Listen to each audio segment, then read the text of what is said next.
कहते हैं परिवार में असली खुशी सबके साथ है और यदि परिवार का एक सदस्य भी कम हो जाए तो खुशियां अधूरी सी लगती हैं। एक ऐसे ही परिवार की अधूरी खुशी लौटाने का काम किया है एक सामाजिक संस्था ने, और वो भी ऐसी खुशी जिसकी उम्मीद खुद परिवार भी खो चुका था, जिसके बाद आज इस परिवार की खुशी का ठिकाना है। दिल्ली के शकूरपुर निवासी पूरन चंद आज इतने खुश हैं कि वे अपनी खुशी तक बयान नहीं कर पा रहे हैं, और ऐसा हो भी क्यों ना, क्योंकि आज उनका खोया हुआ बच्चा जिनके वापस लौटने की उम्मीद भी ना हो वो इनको मिल गया है।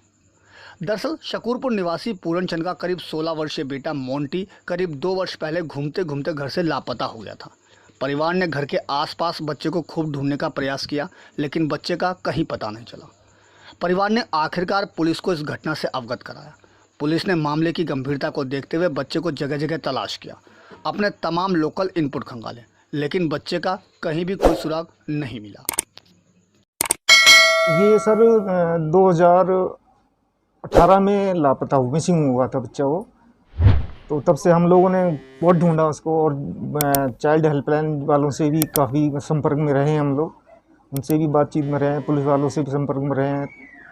FIR कटवाई है, FIR के अंदर भी फ़ोटो वगैरह भी दी है उन्होंने, गुमशुदा केंद्र के अंदर भी उन्होंने उसको करवाया था, लेकिन कहीं से भी कोई सुराग, कहीं से भी कोई खबर नहीं लगी। लेकिन ये हमारी जो संस्था चलाते हैं कैलाश जी और शर्मा जी, मनीष शर्मा जी, उन जो संस्था चला बचपन बचाओ आंदोलन जो चलाते हैं, उनके थ्रू से ही हमें बच्चे के बारे में मालूम पड़ा कि बच्चा आपका केरल में है। गौरतलब है कि मोंटी मानसिक तौर पर दिव्यांग है। परिवार की माने तो वह अक्सर ही खेलते हुए इधर उधर गायब हो जाता था, लेकिन इस बार वह ऐसा गायब हुआ कि वह ट्रेन पकड़कर केरल पहुंच गया। परिजनों की माने तो पिछले 2 साल से लगातार तलाशने पर भी वह नहीं मिला, तो परिवार ने उसके वापसी की उम्मीद ही खो दी थी। इस बीच बचपन बचाओ आंदोलन की टीम एक फरिश्ते की तरह उसके पास आई और जगह जगह तलाशने के बाद केरल के गाँव में बच्चे का पता चला। ये बचपन बचाओ आंदोलन बहुत बढ़िया है। ये समाज से का काम कर रहे हैं, समाज के लिए कर रहे हैं, बहुत बढ़िया कर रहे हैं। और ये तो भगवान चाहते करे कि और भी बढ़िया करते रहें, ये लोग अच्छा कर रहे हैं।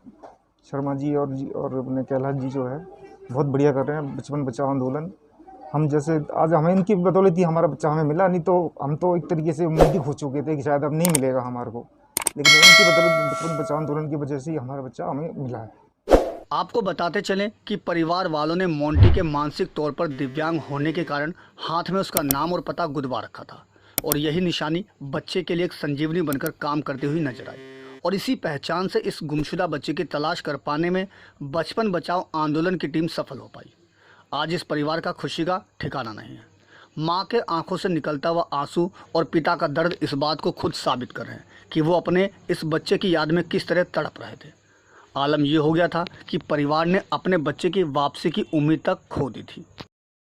जो तीसरा वाला बच्चा है मेरा, वो मंथली दिमाग से ठीक नहीं है, संतुलन ठीक नहीं है उसका। एक्चुअली क्या होता है, वो खेलता खेलता ये ट्रेन कहीं से पकड़ लेता है और वो ट्रेन के थ्रू कहीं से भी कहीं चला जाता है वो। तो इस चक्कर में हमने क्या, उसके हाथ के ऊपर अपना उसका नाम, उसका एड्रेस और अपना घर का सारा कुछ डिटेल पूरी लिखवा रखी है, तो उसकी वजह से वो हमें मिल जाता है। तो इस बार भी हमें केरल में मिला है और बचपन बचाओ आंदोलन के थ्रू मिला है, और उन्होंने ही हमें सहयोग से हमारे संपर्क में आया है वो। और अभी इस टाइम हम ठीक ठाक है। उसकी मदर जब उसको रात को याद आती थी तो डिप्रेशन में चली गई थी वो, डिप्रेशन में जाती थी, रात में उसको याद आती तो सो ही नहीं पाती थी रात भर पूरी, तो बहुत परेशान रहने लगी, बीमारी हो चुकी एक्चुअली वो। उल्लेखनीय है कि इन बीते 2 साल में परिवार ने बच्चे को हर जगह तलाशा, लेकिन इसका कोई पता नहीं चला। मानसिक तौर पर दिव्यांग होने के कारण परिवार की बची हुई सारी उम्मीद टूट गई थी। बावजूद इसके परिवार वाले अपने बेटे के वापस लौटने की आस लगाए बैठे थे। नतीजतन आज इनको खोया हुआ बेटा वापस मिल गया। बहरहाल इंतजार में 2 साल बीत जाने के बाद आज परिवार में असली खुशी लौट कर आई है, और इनकी खुशी का ठिकाना नहीं है। दिल्ली से अपने सहयोगी दीपक ठाकुर के साथ अजीत कुमार की रिपोर्ट, हम वतन टीवी।